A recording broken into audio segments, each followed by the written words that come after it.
Здравствуйте, в эфире новости спорта, в студии Саргалана Захарова. Футболисты Ливерпуля победили лондонский Челси со счетом 2-0 в домашнем матче 34-го тура чемпионата Англии. Встреча прошла на стадионе Энфилд. Голы забили Садио Мане и Мохаммед Салах. Забитый мяч стал для Салаха 19-м в текущем сезоне английской премьер-лиги. Нападающий Ливерпуля делит лидерство в гонке с бомбардиров с форварда Манчестер Сити Серхио Агуэро. Ливерпуль довел беспроигрышную серию в различных турнирах до 16 матчей, причем в последних 7 встречах подопечные Юргена Клоппа одержали победы. Ливерпуль вышел на первую строчку турнирной таблицы английской премьер-лиги, набрав 85 очков после 34 матчей. Челси идет на 4-м месте, имея в своем активе 66 очков. В следующем туре чемпионата Англии Ливерпуль 21 апреля на выезде сыграет с Кардифом, Челси днем позже примет Бернли. В российской премьер-лиге в матче 23-го тура со счетом 1-1 футболисты московского «Динамо» сыграли в ничью с Краснодаром.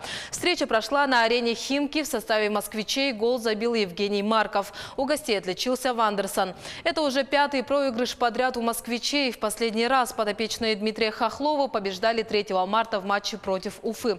Таким образом, «Динамо» занимает 13-е место в турнирной таблице лиги, набрав 25 очков после 23 матчей.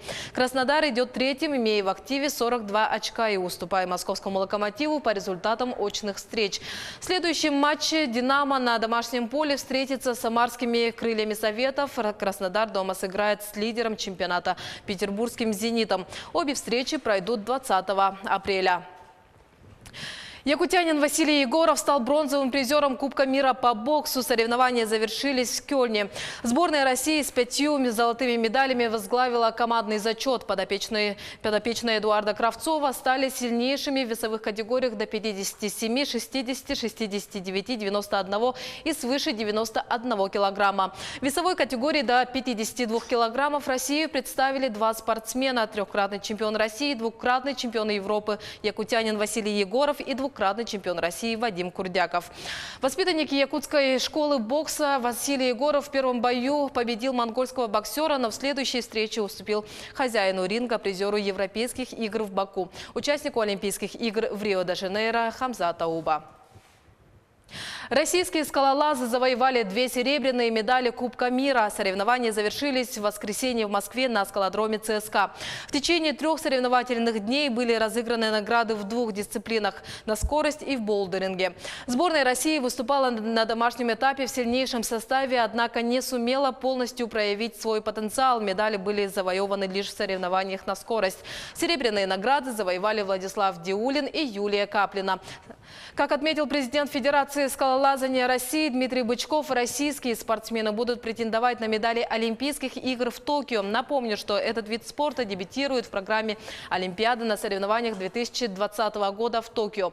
Решение было принято в августе 2016 года. Также МОК в марте одобрил включение скалолазания в программу Олимпиады 2024 года.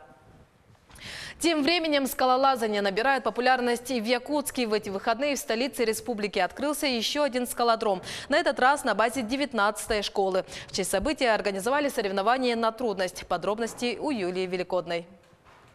Лена Горшенина – гость в 19-й школе. Она учится и тренируется в 24-й. Сегодня удача не на ее стороне. Добраться до верха не удалось.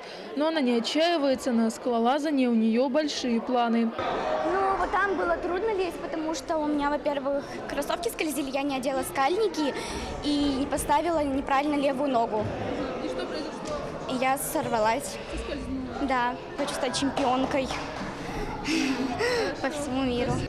Соревнование на трудность – это тщательно продуманный шаг. Одно неверное движение и в прямом смысле слова выпадаешь из гонки за призовое место. На трассу вышли 58 самых подготовленных спортсменов. Ты давно занимаешься скалолазанием? Я начал только. Я могу взять, потянуться и туда ногу поставить, например. А до самого верха сможешь забраться? Я еще не. Трудно. Я буду всегда ходить каждый день. На решение открыть скалодром повлияли ученики 19-й школы. Они успешно выступали на соревнованиях, но на тренировки приходилось ездить в другой конец города. Сейчас достаточно зайти в спортзал.